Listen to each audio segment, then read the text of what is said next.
guys, and welcome to the Moms of Murder podcast, a true crime podcast featuring myself, Mandy, and my dear friend, Melissa. Hi, Melissa. Hi, Mandy. How are you doing? I am doing just as well as possible, given the circumstances, I guess. I mean, it's just been a really weird week. I feel like I'm in the twilight zone. Oh, that's what I was going to say. Time's not really a thing, and I don't even know. Yeah, we're hanging in there. How are you? Doing well. Doing just as good as one can do with what's going on. Nothing super exciting, which is fine. We're just staying home. We're social distancing ourselves. Can't social distance from the people in our own house, unfortunately, but but that is A-okay. We're staying safe and healthy, and that's what matters. Yeah. So are we. We're staying in. Except I had to go take my son to the dentist today. And so we had to leave the house, and that was fine. And he just had to get a little cavity filled. So he got that taken care of and everything was fine. And then we got home from his appointment, and he started immediately eating snacks, because there's tons of snacks in the house right now. So he was like, oh, we're home, I'm going to eat snacks. So he started eating snacks, and I kind of got busy. I was folding a load of laundry, and I all of a sudden look over and I see that my son has blood pouring out of his mouth. And so I was like, whoa, what's going on? And he's just sitting there it's can't feel anything. like nothing is happening. And so then it dawned on me, I'm like, oh my gosh, he has Novocaine. So he is not feeling that he's literally chewing his lip off. I just felt so bad for him. And so it was just one of those moments of well, okay, I guess this is what we're doing now. Yeah. So, but he's fine. I tried to handle it as gracefully as possible. I was like, hey, buddy, can I have the grapes and you can drink a glass of water? And he was like, okay. And then, yeah. And then after I saw, what it was like, I was like, oh man, this is probably going to hurt after, once the Novocaine wears off. But he ended up falling asleep on the couch, took a nap, and he woke up and he said it doesn't hurt, but his lip is really big and fat. So I feel terrible. And so now I can look forward to him biting it again, and again and again, because it's so big. So I'm sure he'll be dealing with that now for a while. So that was a very exciting thing that happened this week. And yeah, it was just one of those moments where I was like, okay, I mean, why not? Yeah. If not now, then when? So before we get into the episode, though, if you had bought tickets for our live show in Chicago, we were so excited to see you, and we are so bummed that is going to have to be rescheduled for good reason. We all know what's going on right now in the world, and we want you to be safe and healthy, and we want everybody to come and have a really good time. It would be, I can't imagine going right now, meeting with people and talking to people and trying to make jokes in such a situation that we're in. It's different being in our homes, but being in a live situation, oh my goodness, that just does not sound good. But if you purchase your tickets through the City Winery in Chicago, they will be emailing you once they get dates figured out. Of course, they're doing a million reschedules, so it's not just us. So be patient with them while they kind of work through that. And we'll have a new date, and we'll get that on the books, and we will go from there. And it will be great and better than ever, and we'll be even more prepared. We were already pretty prepared. And so just imagine how prepared we'll be next time. Yeah. It'll be not a train wreck. It'll be, like a small car wreck. That's all. That's all it'll be next time. Yeah, definitely. So yeah, we are really bummed out that we are not going to be doing that when we thought we were, but we will definitely do the show, and we will keep you guys posted on the details of that. So yeah, we'll be looking forward to getting a new date ourselves. We don't even know yet, as Melissa said. Just be patient, and we will be excited to announce that soon. Yes. I hope. Yes. Okay, so this week's episode, we were off last week, and that was a nice little break for us. But now we're back at it this week, and I'm super excited about this week's episode. I think a lot of people will really enjoy this story because there's a lot of fascinating elements that kind of go along with it. And that's really something that I think appeals to a lot of true crime lovers. And me in particular, I love the stories that have a lot of things going on with one particular person, where they have a really crazy background or a lot of different details about their life. So that is the case in this week's episode. And so all of the dynamics of the relationships in this story, everything kind of led up to this main event, which was the death of a well-known attorney in Reno, Nevada named Larry McNabney. And before we get into the story this week, we're going to tell you a little about Reno in this week's segment of We Googled This City. So while you're home and quarantined, here's some facts you can share with whoever you are socially distancing with. And trust me, after a week, you'll actually love these facts, guys. It's finally Googled the city's time to shine. This is just useless information that you can throw with whoever you're stuck in a hole with. Okay, here we go. Reno is located in Nevada and has a population of around 248,000 as of the 2017 census. Nevada is actually the largest state that produces gold in the U.S. It's only second in the world behind South Africa. And this fact isn't funny, but if you're playing Trivial Pursuit during quarantine, you're welcome. The video for one of my favorite 80s songs, Take Me Home Tonight by Eddie Money, was filmed in Reno.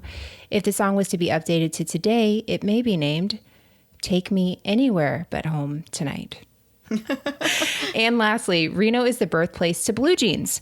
That's right. Back in 1870, somebody asked a tailor by the name of Jacob Davis, which does not sound like a very 1870s name, does it? It sounds like somebody who'd be in your kid's class today.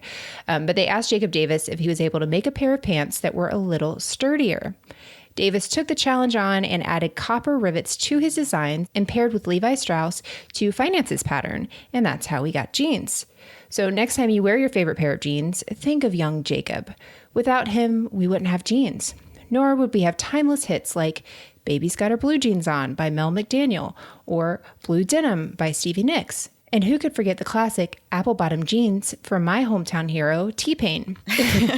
So Jacob, today and every day, we put on our boots with the fur and thank you from the apple bottom of our hearts. Go ahead, Mandy.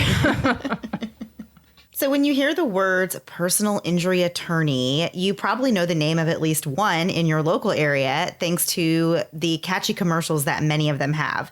Here in Central Florida, the one that comes to mind first for me is John Morgan, and probably is the same case for you, Melissa. Morgan & Morgan, for the people. We also have another guy, Dan Newlin, who is not quite on John Morgan's level, but he is still one that I hear about a lot. So if you lived in or near Reno before 2001, there's a chance that you may have heard the name Larry McNabney before. Larry was well known in Las Vegas and the surrounding area for his commercials where he would wear a cowboy hat and he would speak to the camera while riding on a horse and, pushing his legal services. He became known as the Marlboro Man, and he was famous for taking high-profile cases. Larry's journey to becoming a famous personal injury attorney began on December 19th, 1948, when he was born to his parents, Marie and Jim. As a child, he experienced the unimaginable loss of both his brother and his father. His older brother had returned from Vietnam and sadly succumbed to a drug addiction and eventually died of an overdose. Just 3 months later, Larry's grief-stricken father took his own life. In 1966, Larry graduated from Reno High School and went on to attend the University of Nevada, Reno. He obtained a bachelor's degree from the university in 1970.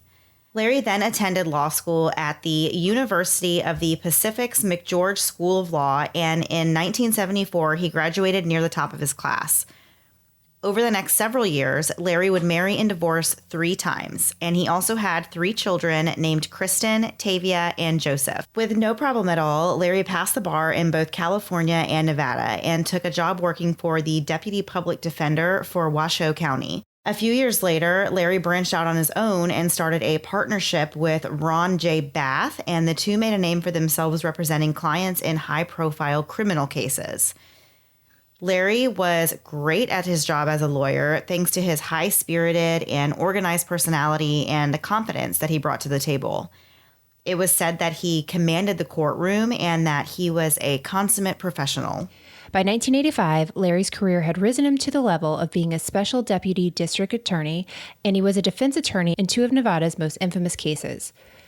The first was the Harvey Casino bombing trial, where Larry was part of the team that represented John Burgess Sr., a man who had gambled all of his money away at a Harvey's Hotel Casino in Lake Tahoe and decided to plant a, quote-unquote, doomsday bomb in order to get back at the hotel. Once the bomb was planted, John sent a letter to the casino that stated that the bomb could not be moved or disabled, but if they met his demands, he would tell them how to disable it.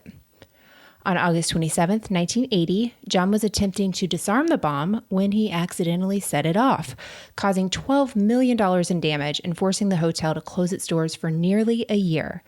But luckily, no one was injured in this event. The other high-profile case that Larry was a part of was the company drug cartel trial. He and more than 10 other defense attorneys defended the 12 people who ran the interstate drug cartel. This particular cartel, the company, which is kind of a lame name for, I mean, no disrespect, cartel, but I just think you could have done better. The company used violence in their multi-million-dollar operation in which they made and sold methamphetamines and operated a large marijuana plantation in Northern California. The cartel had attempted to kill a U.S. Forest Service employee, as well as fired shots at police helicopters and planned the killings of state and federal narcotics agents and witnesses. They had also killed a disloyal member and made attempts to kill 2 others who had done the company wrong. I take back everything I said about their name. So the trial began in January of 1988 and ended up lasting over 16 months. The trial was so lengthy that there were over 30,000 pages of transcripts, and the prosecution presented thousands of exhibits into evidence, including proof of over 2,000 narcotics transactions over an 11-year period. At the time, this was one of the longest federal drug trials in history. And it was really hard on Larry. He told the Los Angeles Times, quote, "If I would have known it was going to go this long, I wouldn't have taken the case. I've gotten a divorce during this trial. I've gone through a lot of personal changes. I'm not saying it's directly the result of this trial, but the pressure has sped things up. I think I'm going to quit practicing after this is over. Seriously, maybe I'll play the flute or take a year off and do nothing. If I never set foot into a courtroom again after this, it will be too soon." So he did not enjoy. Yeah. That was a rough 16 months. That is so much time to do anything, any one thing for 16 months. Oh my goodness. That would be really grueling, I feel like, especially with a case like that where it's a cartel and there's like a lot of attorneys are involved. And yeah, 16 months would be a really long time. Yeah. So when the company drug cartel trial finally came to an end in May of 1989, and all 12 defendants were convicted of 65 of the 71 counts against them, Larry made good on his word and he quit practicing law for the next 3 years. It was 1992 when he opened his first personal injury law office in Reno, and he would eventually go on to open offices in Las Vegas and Elko, Nevada. In 1995, Larry put an ad in the paper for help around the law office, and that's when he met the woman who would change the rest of his life. In July of that year, 29-year-old Elisa Barash responded to the Help Wanted ad, and after being incredibly impressed with her interview, Larry hired her on the spot. He really thought that Elisa was nothing short of amazing. He told his daughter Tavia that Elisa was brilliant and bright, and that she handled things and helped really take a load off of his shoulders. On top of being extremely intelligent, her IQ was allegedly 140. She also had a very charming and bubbly personality and a friendly smile. Elisa also had a daughter named Haley, but it was unclear from the research in this case when Larry actually learned about the little girl. But at the time that Elisa was hired to the firm, Haley was living somewhere else and not with her mom. But we are going to get more into Haley and where she was in just a little bit. So once Elisa had settled down into her new job at the law firm, it didn't take very long before the relationship between she and Larry went from being a professional one to a personal one. After they kind of learned of their shared interest in wine and horses, the two started dating, and those around them could see that they were really happy together, although some of Larry's friends and family did think there was something off about Elisa, but that they couldn't really put their finger on. They could tell that Larry was really happy, but Larry's daughter felt that Elisa put a wedge between her and her father, and she said that she wasn't allowed to call him anymore or see him whenever she wanted to, but she could tell and she knew that her dad cared for Elisa, so she didn't bring it up or want to start an argument over it or to ruin her dad's, the great time that he was having. Larry hadn't always had the best luck with women. As we mentioned earlier, he had already been married and divorced a few times. And one of the reasons that his relationships in the past had failed was partly due to the fact that Larry struggled with alcohol addiction at different points in his life. One friend of Larry's said that from time to time, Larry would disappear on alcohol binges and not show up again for weeks. He said, quote, "It was like a void he was trying to fill and he never could fill." Those in Larry's life were really happy that he had found Elisa and that he cared for her so much, and they didn't want to interfere even though there were what some might call red flags. So for one thing, people noticed that Elisa was never really interested in talking about her past. One of the attorneys that the couple knew was named Tom Mitchell, and he said that it was one of those situations where you would ask Elisa something simple like where she went to high school, and the next thing you know, she would be talking to you about skiing.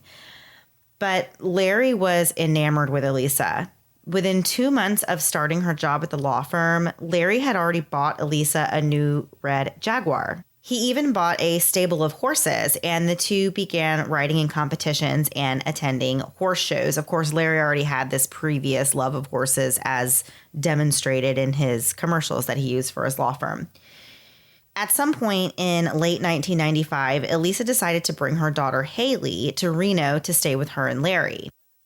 The couple was doing really well both in the office and at home until there was a little hiccup in December of 1995.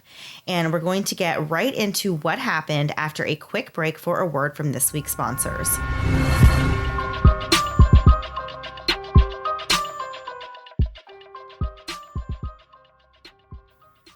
I always have the best of intentions when it comes to making fun, new recipes for my family, but I always end up reverting back to the old way of making the same 4 meals over and over again. It would get boring pretty fast if I didn't have HelloFresh to save me. My family's faces all light up when they see the latest HelloFresh delivery because they know their dinners this week are going to be amazing. I've loved using my meal kits to cook with my daughter. The directions are so simple and even have pictures to go along with it so that she can help make a meal that's easy to follow and delicious to eat. Last week, we made the figgy balsamic pork with roasted green beans and rosemary potatoes.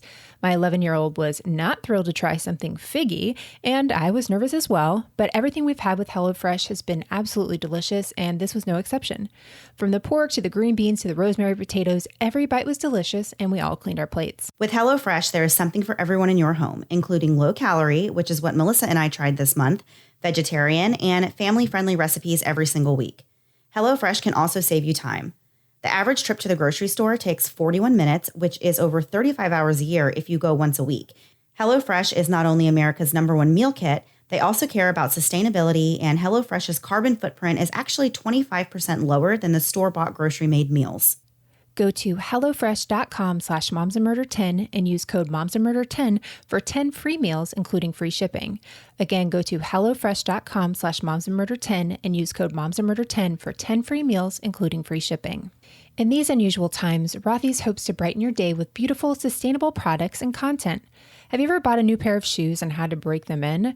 We've all really been there, and one minute you're enjoying a new pair of shoes on their maiden voyage, and the next thing you know, you've had them on 5 minutes too long, and now you hate them. That will never be a problem with Rothy's. Rothy's shoes are seamlessly knit with thread made from plastic water bottles, so they're ultra comfortable as soon as you slip them on, and that means there is zero break-in period. And that's just the tip of the iceberg of why Rothy's are the best shoe I've ever owned. Rothy's are not only comfortable from the moment you put them on, but they are fashionable as well. Rothy's come in an ever-changing array of colors, prints, and patterns. Rothy's are available in a range of styles. Plus, Rothy's always come with free shipping and free returns. I recently bought my second pair of Rothy's after I spotted a pair of limited edition sneakers in bubblegum. They are a very eye-catching shade of pink that adds a fun pop to my otherwise boring wardrobe. Now that I have 2 pairs of Rothy's, my biggest shoe problem is deciding which ones to wear. Rothy's has kept 50 million single-use plastic bottles out of landfills and transformed them into their signature thread, which is then knit into beautiful, sustainable, and comfortable shoes.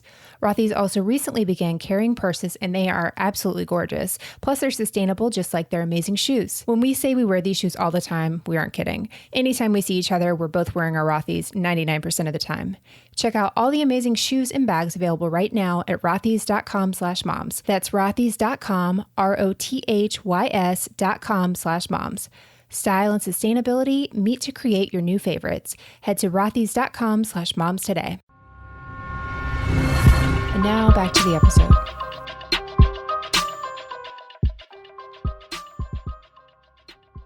So before the break, we were starting to get into the relationship dynamic and life that Larry and Elisa McNabney had and how things had been going very well for the new couple up until December of 1995. It was at that time that Larry's law firm was audited, and Larry found out that Elisa had embezzled $74,000 from a trust account for one of Larry's clients. This was obviously a huge deal for Larry and for his reputation. He was publicly reprimanded and had to pay back the embezzled money, plus the cost of the disciplinary actions, and he was ordered to take 2 hours of legal ethics education. At the end of the ordeal, Elisa was no longer allowed to be a signatory on any trust accounts in any of Larry's law offices in Nevada. It seemed like most people would probably consider this a relationship deal breaker, but that wasn't the case here. The following month, on January 6, 1996, Larry and Elisa got married in Reno. Following the shotgun wedding, the new couple packed up and left for Sacramento, California, where Larry opened a new law firm and the couple resumed their wine and horse hobbies in their new locale. Once the new firm was up and running in California, Larry put an ad in the paper for a position earning $3,000 a month as a part-time legal secretary. Since they were now in California, Elisa could once again be the signatory on trust accounts. That's a lot of faith to give someone who just got you in a lot of trouble. Yeah. Right? Like a ton of trouble. You'd think you'd just say, like, there's just no reason for you to be on there. I trust you, but like, you don't have to be on there. I don't need you to sign these things. Yeah. It does seem weird. Like, especially after there's already been this like huge incident that cost him a lot of money and like drug his name through the mud kind of by letting this happen. So I just think it's crazy that, that you would ever give somebody. Probably says a lot about their relationship. Yeah, definitely. Yeah, I mean, because it doesn't make any sense otherwise. So soon after the ad for a legal secretary went up, a woman named Sarah Dutra turned up for an interview. Sarah was a young and bubbly woman who had only just graduated high school in 1998. At the time she applied for the job at Larry's law firm, she was studying art at California State University. She loved attending school and wanted to go to graduate school right after she finished her degree. Larry decided to hire Sarah to work at the firm. Despite there being nearly a decade between them, Elisa and Sarah hit it off immediately. Their relationship in the office and at work soon grew into a friendship outside of work, and rather quickly, the two women became inseparable besties. It was around this time that Elisa first started really taking advantage of Larry and the money that he had.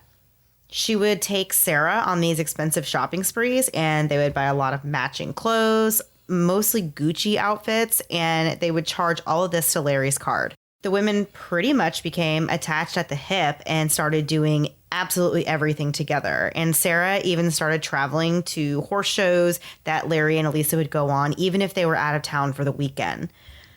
So as you can imagine, there was some serious tension between Larry and Sarah, and neither of them liked each other, and both of them were very vocal about it. But of course, Larry was in a tough position, and he felt like Sarah had just kind of barged her way right into his life and into his marriage, and he really wanted her out of the picture. But he was scared of what Elisa's reaction would be if he were to just fire Sarah. So of course, Sarah didn't like Larry either, because she pretty much just perceived him as her, BFF's annoying husband, and just kind of would rather spend her time with Elisa and not have to worry about him. So it got to a point where Sarah and Elisa were literally spending all of their free time with each other. The relationship between them was so intense that many people actually felt like if you were to look at them from the outside, you would think that they were the ones in a relationship with each other. It was clear to the outsiders that Sarah really dominated Elisa in their relationship, and she was behind a lot of the decisions that Elisa made, especially as it pertained to buying things. On September 10th, 2001, Larry and Elisa loaded up their horses and headed to a quarter horse show in Los Angeles for the weekend. It just so happened that Elisa's daughter, Haley, was away at a horseback riding school in Maine that month, so it worked perfectly for Elisa and Larry to get away. Sarah actually showed up at the hotel that the couple was staying at, which irritated Larry, although it really was nothing unusual at this point, and he was used to Sarah being the constant third wheel in his marriage. So Larry indulged in alcohol on this trip, even though he had previously given up drinking, and it is believed that an argument ensued between him and Sarah and Elisa. The next morning, September 11th, 2001, as we all know, things were very hectic across the entire country. Word traveled quickly about the terrorist attack on the World Trade Center and the Pentagon that killed nearly 3,000 people and injured up to 6,000 more.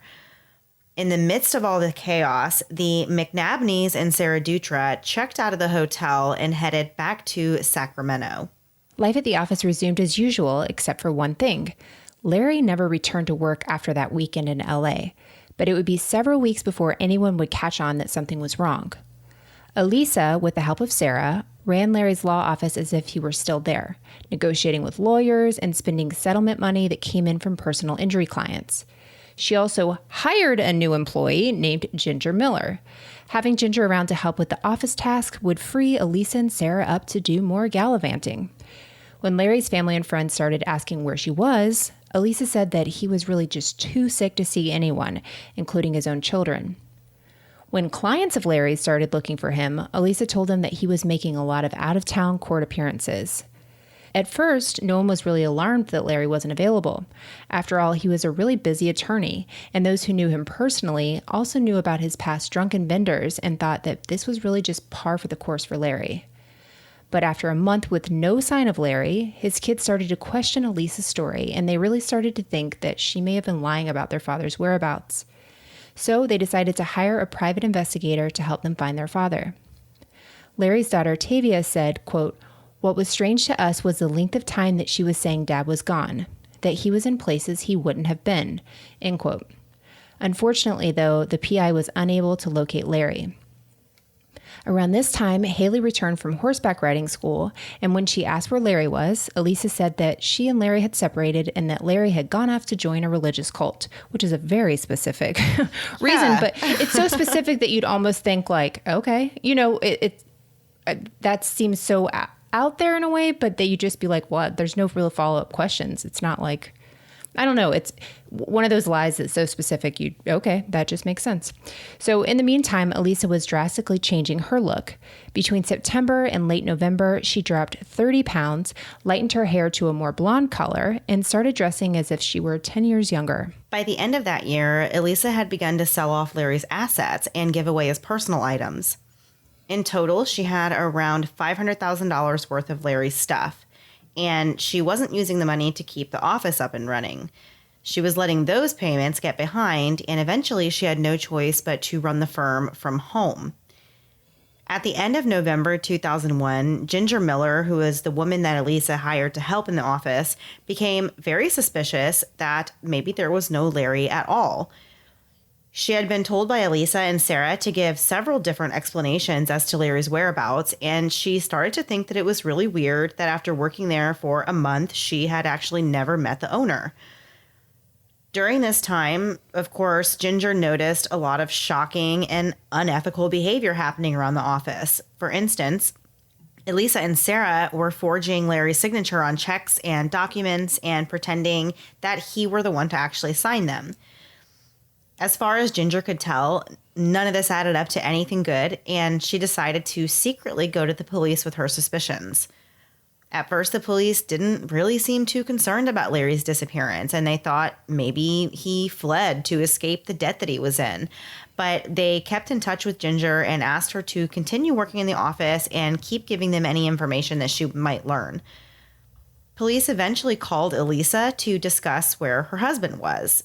And Ginger remembered that this call really freaked Elisa out.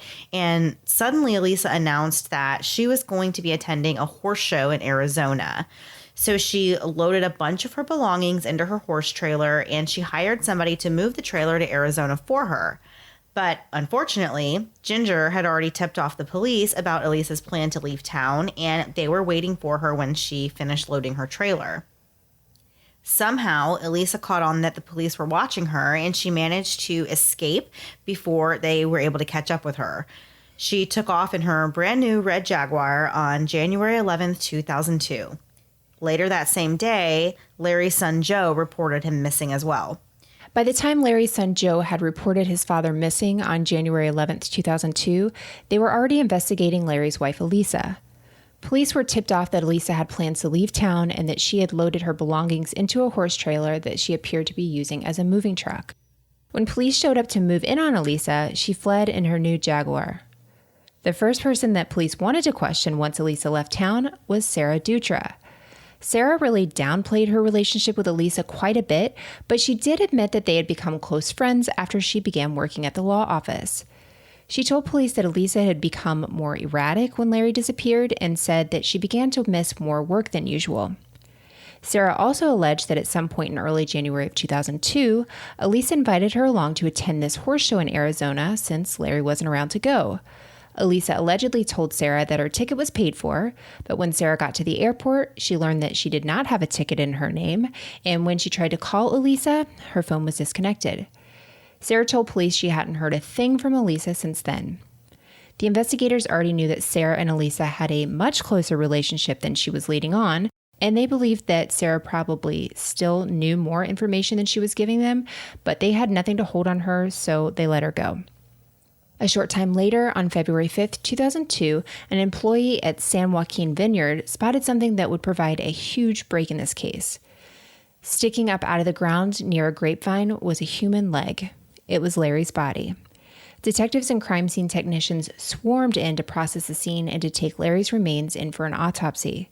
The initial exam revealed no clues as to how or why Larry had died. There were no external signs of trauma to suggest a cause of death. Another thing that was puzzling was that Larry's body wasn't as decomposed as it should have been if he had been dead since September, which was now over 3 months before. It was believed that his body had been somehow kept cold all this time and that whoever had buried it at the vineyard had done so recently. Once Larry's body had been discovered, his family held his funeral on February 16, 2002 at Ross Burke and Noble Mortuary in Reno. Further testing from Larry's autopsy later revealed his cause of death. He died of an overdose, but not maybe what you might think of first. He actually overdosed on horse tranquilizers. So now that the police had a body and a cause of death, they focused their efforts on solving Larry's murder. Friends of Larry and Elisa, as well as family of Larry's, told the police that they had concerns and suspicions about Elisa from the beginning, but that they were all unnerved by how she behaved since Larry had been last seen. Elisa had been selling all of Larry's assets, and police agreed that this was suspicious, and they really moved Elisa to the top of their suspect list. The more people that the detectives talked to, the more alarmed they were by what they were hearing. One acquaintance that the couple knew from horse shows named Evan Rees told police that while they were at a horse show in Susanville, California, Elisa casually just asked him if it were possible to kill a person with horse tranquilizers. It wasn't long before an all-out manhunt was underway to locate Elisa, but they were stopped in their tracks pretty early on when they realized that there was actually no such person as Elisa McNabney. Police could find no record or driver's license, no social security number, or any trace of anyone by that name ever even existing. Detectives soon stormed Larry's law office, but when they arrived, it was empty, and there was no sign of Elisa, but they did still have the horse trailer full of her belongings to search through. Everything inside this trailer was really thrown in haphazardly, but upon searching through it, they located a file that had the name Laren Renee Sims Jordan. When they looked up that name, they discovered a whole treasure trove of information, including a rap sheet that was 113 pages long and included charges of credit card fraud, parole violations, and grand theft. Laren had been using the name Elisa as an alias, and it became the main goal to find out who this mysterious woman was and to figure out what, if anything, she had done to Larry.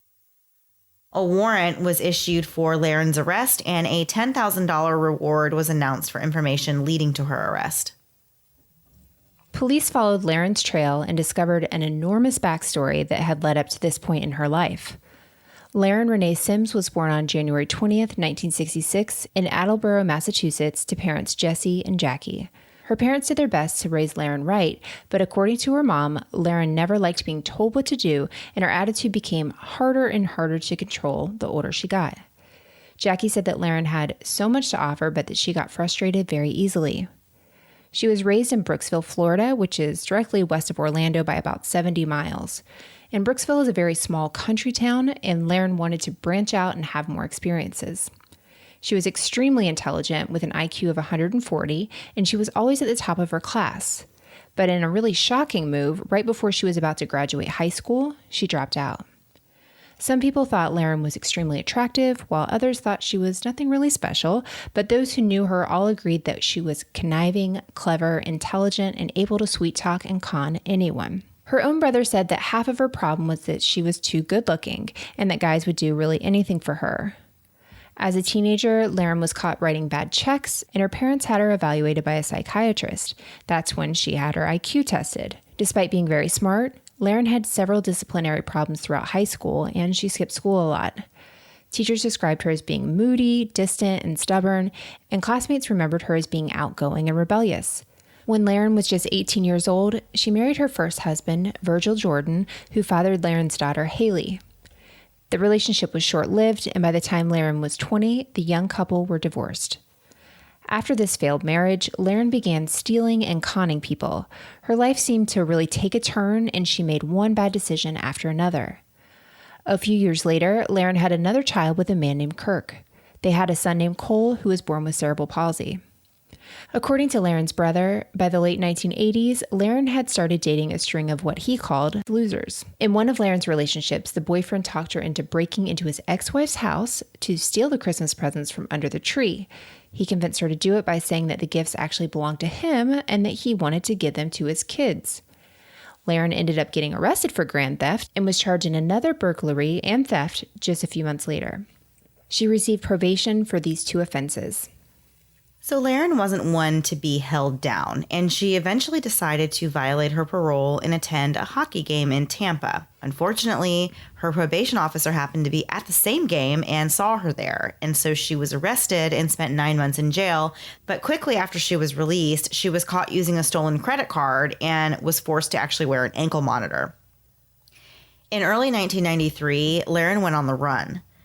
This was the first time that she changed her name to avoid being found. She would eventually use 38 different aliases over her lifetime. If you get that many aliases, do you just turn around anytime anyone says any name? If somebody just says, looks in your direction? Can you imagine? I would be so confused. I can't even imagine or fathom changing my name for a non-nefarious reason and then having to remember that name and learn a new identity. Imagine if you were in the witness protection program or something and you actually had to get a new identity. It would be so hard. I would never remember. I don't understand people who have aliases. It really blows my mind that they can keep it all together and keep track of everything. Yeah, I don't know. I mean, you've got to think if I do this wrong, if I screw up, then the jig is up. So I guess if you're threatened with maybe prison time, you could probably put your brain cells together to remember it. So while Laren had been on one of her jail stints, she had somehow managed to see the social security number of another inmate named Elizabeth Barash, and the highly intelligent Laren just memorized this person's social security number in jail, which is just mind-blowing to me that she could see this person's number and just memorize it. She didn't have anything to write it down with or save it, and right. She just memorized it, and later on decided to take over Elizabeth Barash's identity and was like, oh, you know what? Let me just dig down into my memory, and I know this person's social security number. Just crazy to me that she was able to do that. I wouldn't have even been able to guess how to spell this lady's name. First name or last name, I would have probably gotten wrong. I can't imagine memorizing somebody's social. So once Laren had decided to take over this identity, she pretty much just left like a thief in the night, and she took her daughter Haley with her, and Haley was 7 years old at the time. She did not take her 5-year-old son Cole because of him having cerebral palsy, but she told Haley that they needed to leave because her father was trying to get custody of her. It was March 23rd, 1993, when Laren cut off her ankle monitor and took off with Haley. They headed west and found themselves in Las Vegas, where Laren, who was now going by Elisa, rented an apartment and started working as a manager in a chiropractor's office. Although she was going by a new name, Haley continued to go by her real name, which was Haley Jordan. One thing to note about Lauren is that she had a knack for blending in with her surroundings and making herself appear to be someone different than who she was, specifically in situations where it would suit her, such as seducing men to take care of her. While living in Vegas, Elisa met Ken Redelsberger and began a relationship. Ken was very into the outdoors and he loved to camp and fish, and so Elisa pretended to also love these things. She played it off really well, and Ken really believed that they had a lot in common. Their romance blossomed, and Ken eventually asked Elisa and Haley to move in with him.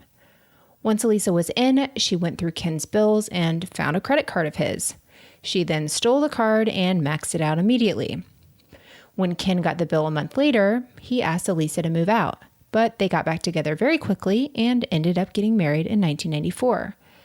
This is just mind-blowing to me because whenever you think about basically this is what happened with Larry when she embezzled the money from his firm and then a month later he turned around and married her. And it's just like, how does she get these people to like look past these things that she's done, even though their relationships are so new and so fresh and they don't really even know her. And she does, she steals from them. And then a month later, they're like, let's get married. Like, I want to know how she pulled that off so many times in her life. Yeah, I have absolutely no idea. But you've got to, once you're caught, I guess you've got to lay it on pretty thick after that. So she's got to pull out all the tricks from her bag after that and really lock it down. But yeah, I don't understand that at all. You'd think they get married, she could convince him to marry her quickly, and then she'd commit her crimes. But no, she was like, I'm going to do this, and then you're going to marry me. So she had a real knack for doing that, apparently. And things got worse after the wedding. Elisa continued to spend all of Ken's money, and after 6 short months, Ken was ready to throw in the towel. He knew his relationship with Elisa was not healthy, and he filed for a divorce. But he let Elisa and Haley keep living there because he felt a responsibility to this little girl. It was the following summer, July of 1995, that Elisa took a job at Larry McNabney's law office. When Elisa and Larry started a romantic relationship, Ken was actually thrilled. He thought that Larry would finally take Elisa off of his hands. And it wasn't long before Elisa did move in with Larry, although her young daughter Haley continued to live with Ken. Elisa morphed herself from this outdoor loving type of girl to acting as a sophisticated legal secretary. She was really able to run Larry's life. She set his appointments and spoke with important people. And in late 1995, Larry and Elisa were going on a trip, but Ken said that he couldn't keep Haley that weekend because he was also going on a trip.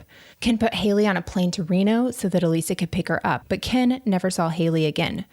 Elisa announced that she was going to have Haley live with her and Larry. Elisa only contacted Ken a couple more times, and all in all, she stole around $30,000 from him over the short time she knew him. Ken eventually moved on with his life and put Elisa behind him until the police questioned him after Larry McNabney was found dead and Elisa was a suspect. And we're going to get into what happened next after one last break to hear a word from this week's sponsors.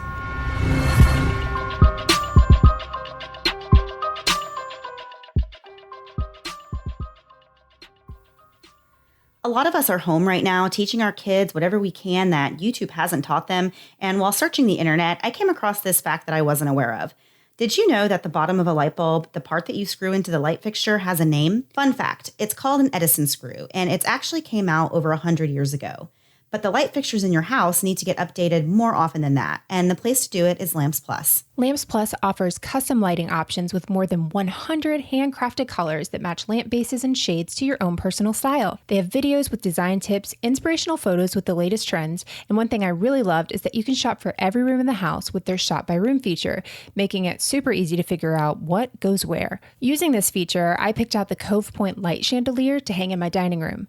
I received it last week and I was amazed at what a huge difference it made in the room. It made it look overall so much warmer and inviting, which is exactly what I wanted. There is no reason to get lighting anywhere else. Lamps Plus is the nation's largest lighting retailer with over 55,000 designs, all from top brands including Minka. Minka is known for decorative pieces that blend function and style using innovative materials. Right now, Lamps Plus is offering up to 50% off hundreds of lights, furniture, and decor during the biggest sale of the season from now until March 30th. That's up to 50% off during the Lamps Plus half-price days in sale through March 30th at lampsplus.com/moms. Start saving right now at lampsplus.com/moms. Life comes at you fast, But when you're looking for counseling, minutes can feel like hours and hours can feel like days.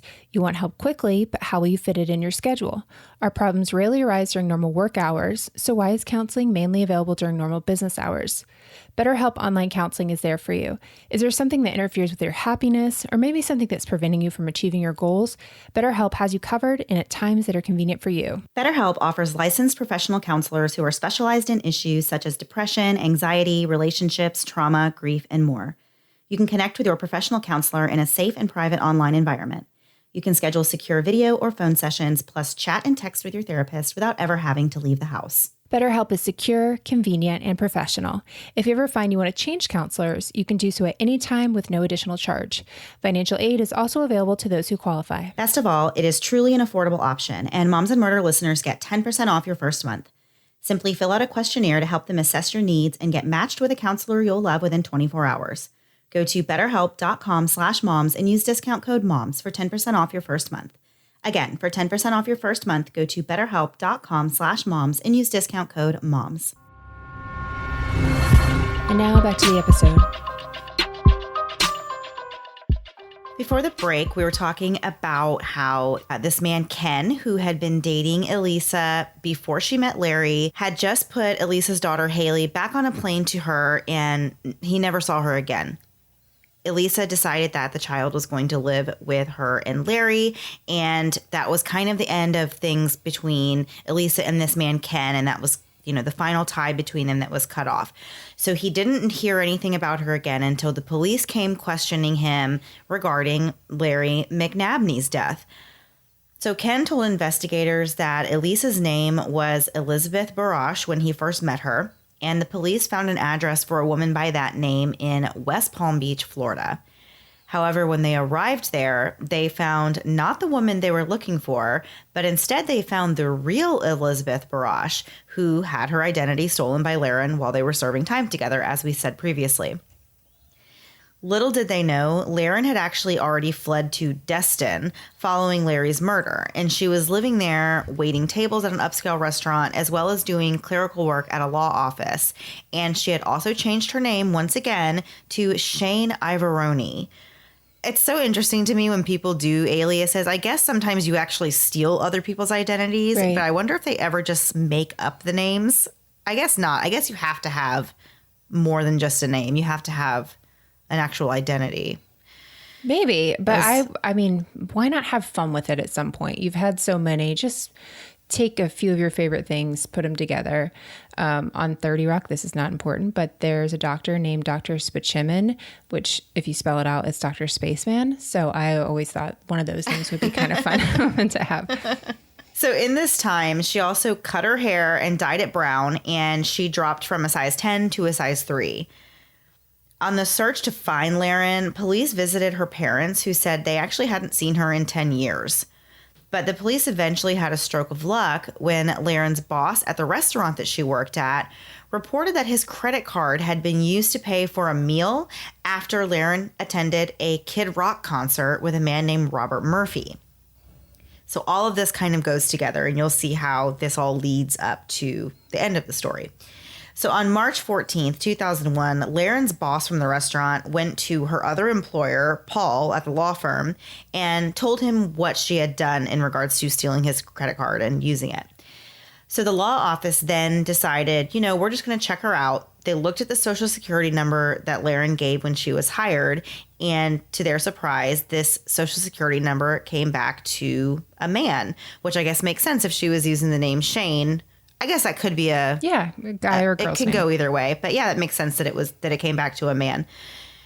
So they alerted the police, but Laren caught on that something was up, and she made a quick exit. She told her coworkers that she was going to go to the doctor, but instead she ended up leaving work, and she called Robert Murphy, who was the man that she had just been to the concert with, and asked him to go out on a date with her. And then at the end of the night, she stole his truck and $600 from him, but she left him a note and the keys to her car and said that she would be bringing the truck back in just a few days.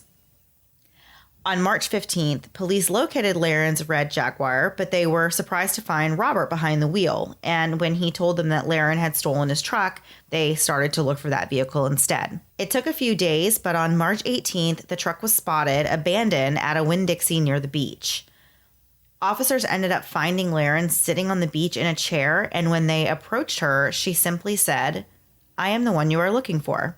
Whoa, that's like Breaking Bad. I'm the one who knocks. Yeah. Like, that's some confidence. Yeah. Well, the police said, they felt like she was tired of running and she was just ready to kind of, Right. surrender. So she was arrested without any trouble and charged with first-degree murder. And she would have to be extradited to California, of course, for her trial.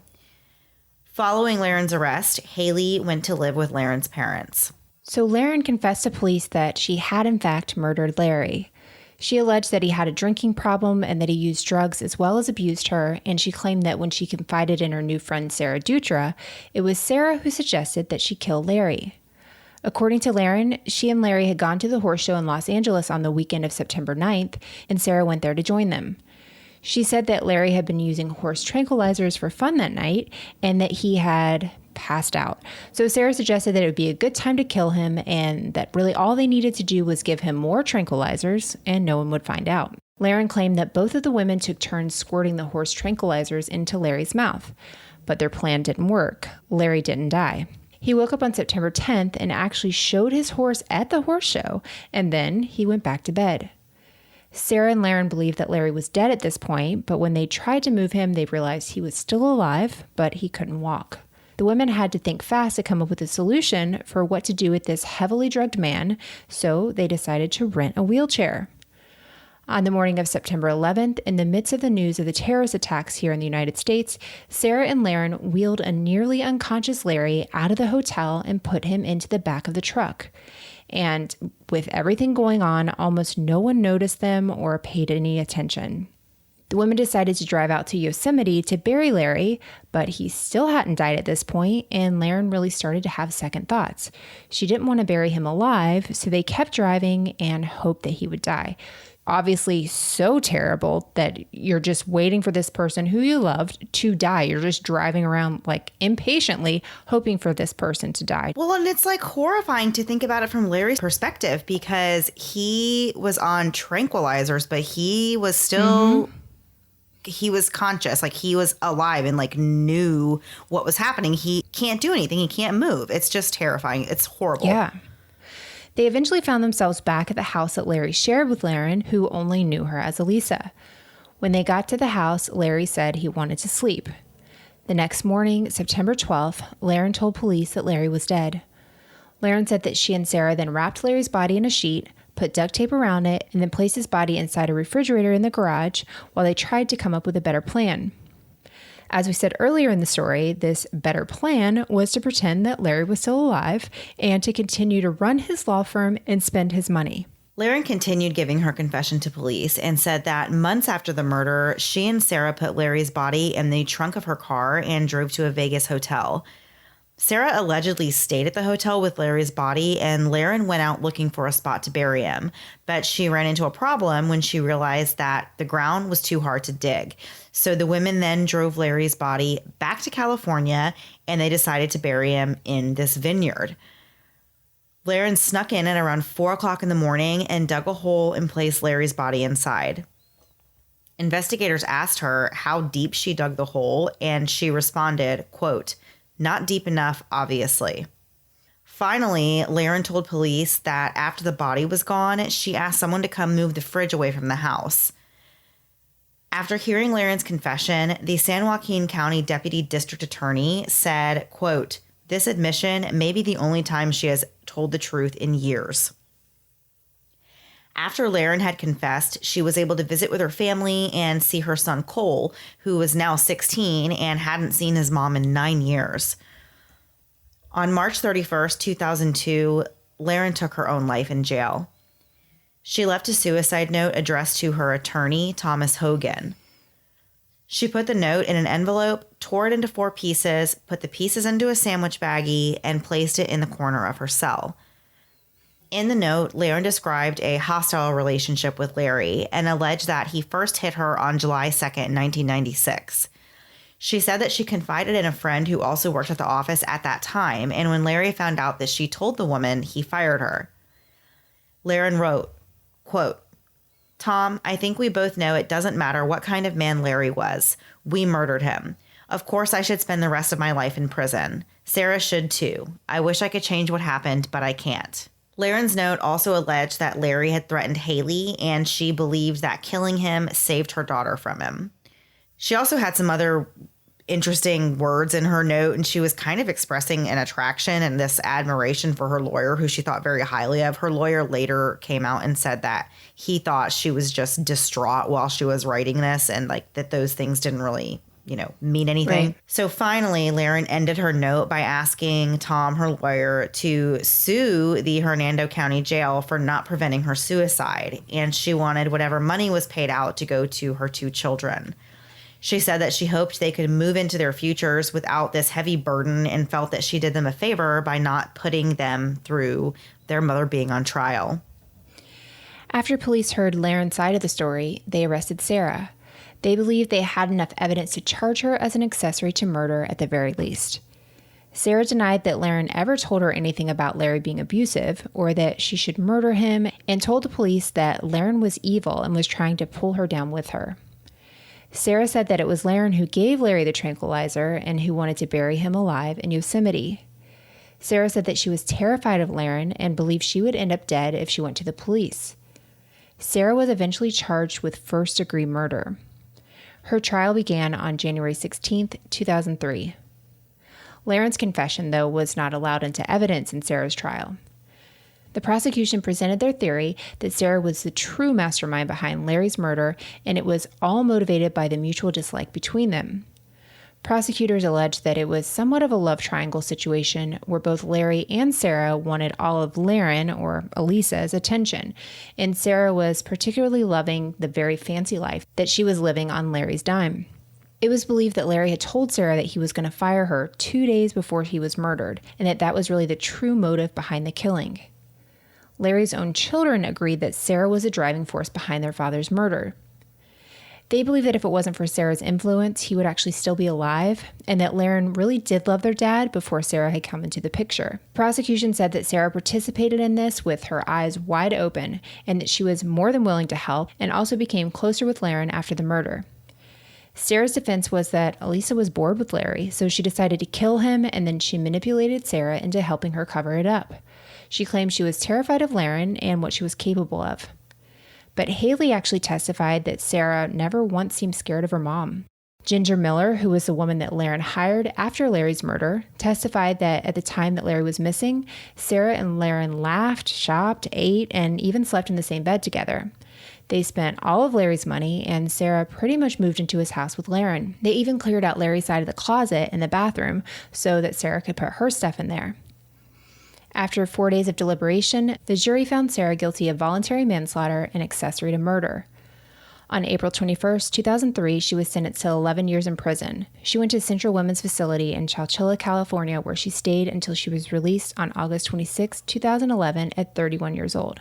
Wow, what a story this was. I feel like this was kind of 2 stories in one, because you have the terrible murder of Larry McNabney, but then I feel like Laren's life story is a whole story of itself. This whole history that she had, and that Larry had no idea about, and no one did until the police started digging into her and found out that this woman is not named Elisa, and actually she's used many other names and aliases and has committed crimes in the past and everything. Yeah, it is really a crazy story, and super interesting, the backstory and kind of how things got to where they ended. So thank you so much to Haley for researching this episode. This was really in-depth and really an interesting story, and one I knew something about, but I had no idea all the background of Laren. Okay, Melissa, so are you ready to turn the page, as we say, and move on to our last thing before we go questions this week? I would love nothing more than to do that, Mandy. Me too. I know you posted in the Facebook group looking for new and fresh suggestions for things that we could talk about for Lasting Before We Go. And, everybody's brain is so just crazy this week. So we are going to answer some silly questions that are not serious, and hopefully you guys will enjoy them. I think they're good ones. I think you picked good ones, Melissa. I'm very happy and excited to answer them. Such a big moment for me. Thank you so much for the people that wrote them, because I did literally nothing. Okay, so the first one is from Adrian, and she has, I love this question, pros and cons of being tall versus being short. Mandy, do you want to kick off some pros of being short? Okay, pros. I don't know that there's a ton of pros. Honestly, you're going to hate my main happy pro, but it's very Mandy and very anti-Melissa. I like being short because I enjoy hugging people that are taller than me. It makes me feel really secure. Do we give you security? Imagine how we feel. It does. It really does. I enjoy hugging pretty much anyone because everyone's taller than me, and it's just really nice. I mean, I like hugging people shorter than me, mostly my kids only, because that's the only people that are shorter than me. I like hugging people. You sound like Buddy the Elf. I do, though. I'm a hugger. I am a hugger, and I like hugging people. But I like being short. I like being the short person involved in a hug. It's a little weird. So now do you see why I'm not a big fan? I'm not a short person in any hugs. I am the one providing comfort, and I am a hot mess. So that's not helpful at all. But Mandy, another plus for being short is that your clothes just fit you. Like, you don't have to think. I don't know. No, Melissa, if you, no. Can you get it altered? Okay, so I know.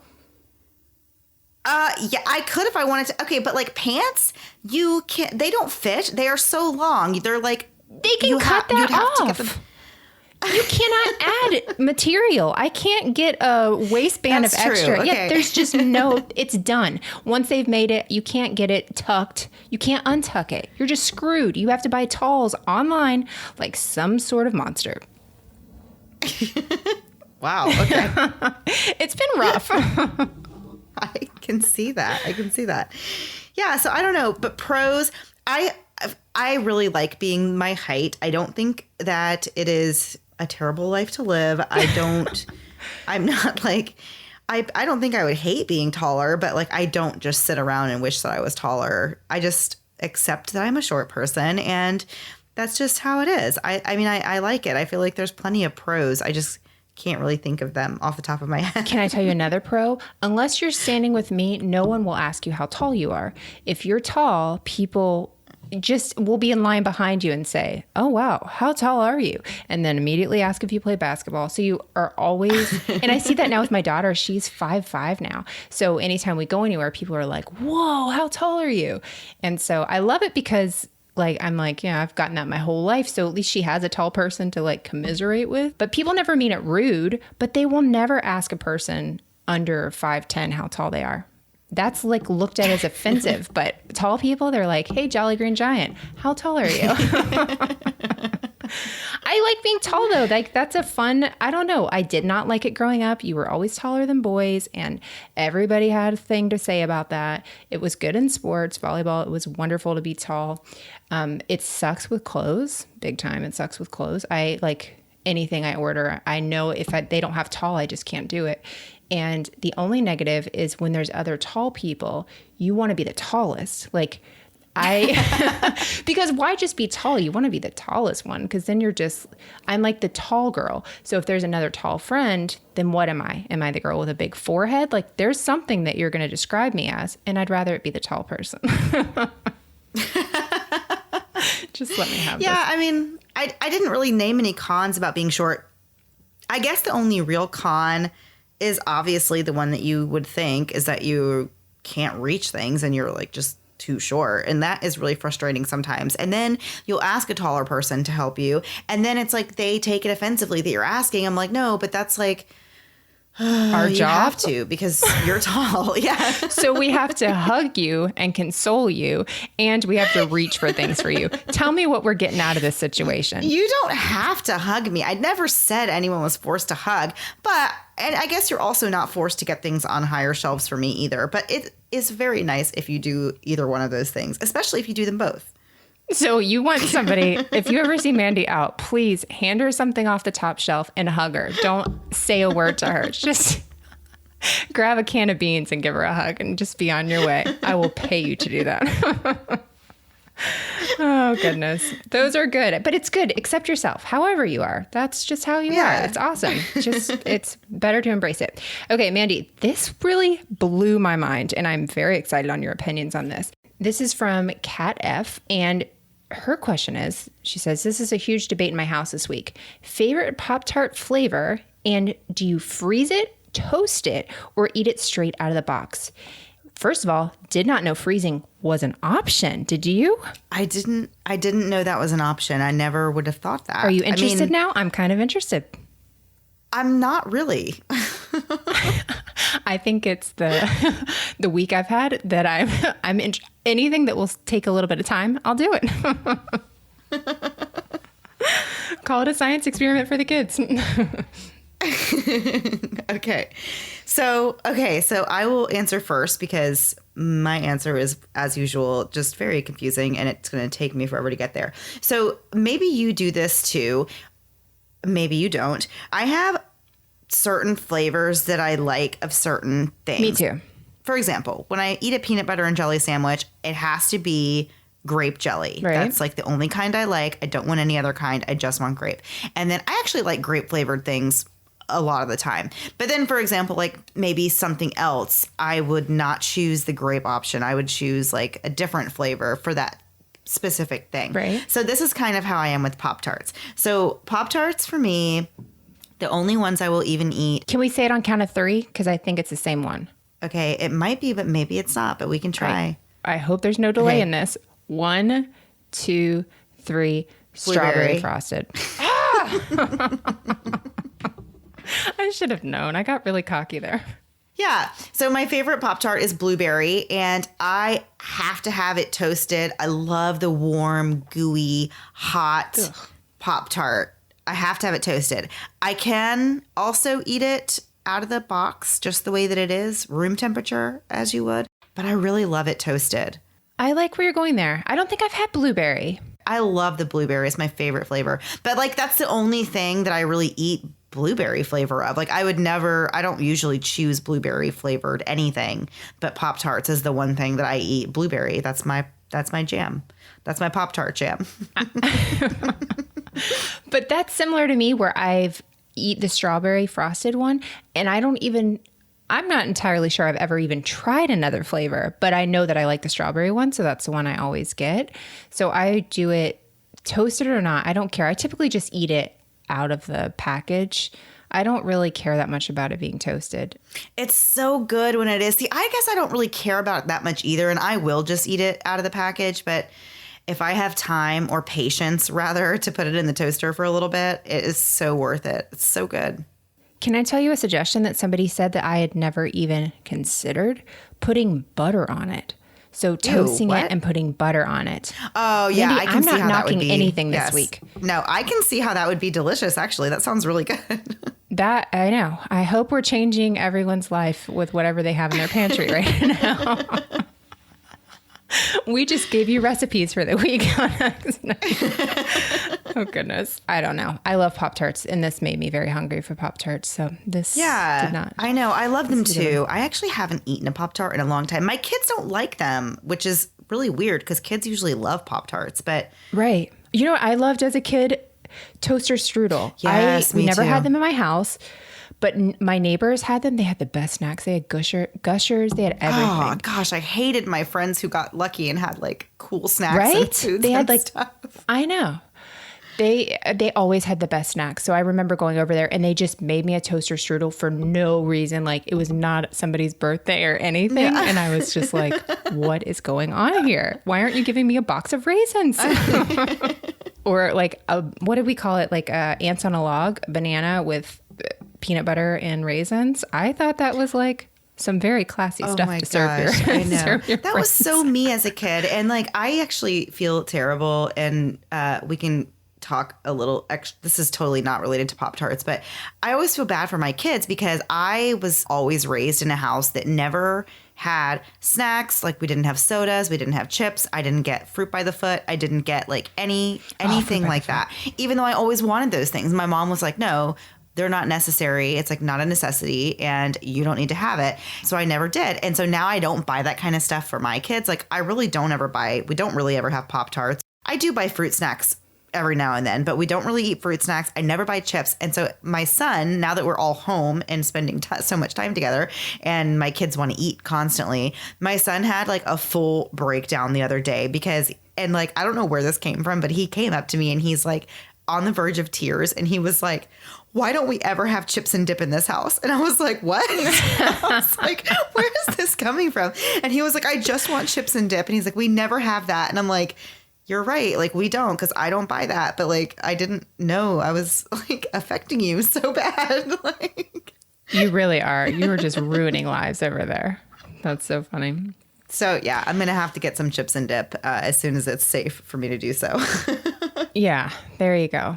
There's something to look forward to, right? Right. All right. So we're going to play the trailer for Criminal Conduct, which if you're listening to this on Tuesday, I don't know the date because dates don't matter anymore. It came out the day before Monday. So this show is already out and you should definitely listen to it because it's so good. And I've already gotten to listen to an episode and it's awesome. So go ahead and after you listen to us, click subscribe and go ahead and listen to the first episode. It's there and just stay and listen to the promo and then move over there. Do it in that order or whichever order you want. Just subscribe. All right, guys, we will see you next week. Same time, same place, new story. Have a great week. Bye. 911. Hey! Please get someone to my office. What's going on? Please, my girlfriend, I think she just shot herself with blood everywhere, please. She what? She shot herself. Please. Ma'am, I need you to calm down. It's sir. Ma'am, listen to me. It's sir. Listen, hang on. Let me tell you the truth. I work with y'all. Get someone here now. This is Jeremy Banks. He's calling for help because his girlfriend is lying in a pool of her own blood, holding his gun. You see, Jeremy Banks is actually a sheriff's deputy in St. Augustine, Florida. And his girlfriend, Michelle O'Connell, well, she wasn't supposed to die tonight. John, you've worked in law enforcement. What's striking about this 911 call? There's so much about the 911 call that got my attention. Seconds count in a life or death situation, but Jeremy Banks chose to take the time to demand the dispatcher call him sir. Her disrespecting him had to be immediately addressed. Because the way Jeremy set the stage for us, he told our dispatcher that my girlfriend shot herself, but you get there and there's just too much that didn't play out right. The sheriff had already made up his mind. That case was a suicide, tragic suicide. That truthfully could have been predicted. Jeremy Banks had nothing to do with that case. A year ago, when we first started looking into this story, we learned that someone else had already been doing their own investigation. Not a detective, not a private investigator, but a private citizen named Eli Washtalk. And he was digging up all kinds of new information. But then one day, before he could finish his investigation, somebody killed him. New at 10, only Action News Jax was able to get to the condo, and you can see there the door has been replaced. Someone was after them. So what did you think when you heard he was killed? Yeah, you ask me, there's no doubt in my mind. It's all tied together somehow. Dude, he was a quiet guy. The only thing he was doing with his life was investigating this murder, and all of a sudden, boom, supposedly he's turned up some good stuff, and now he's gone. What happened to all the evidence he collected? And why was someone after him? Now, we're picking up the Michelle O'Connell death investigation where he left off. You're not a bad man, you're not a bad man, I'm not a bad woman. You're not a bad man, you're not a bad man, I'm not a bad woman. From the creators of Twisted and Pretend podcasts, this is Criminal Conduct, Season 1, an investigative podcast looking into the death of Michelle O'Connell and the murder of Eli Washtalk. The body, bury the body, body, bury the body, bury the body, bury the body for me.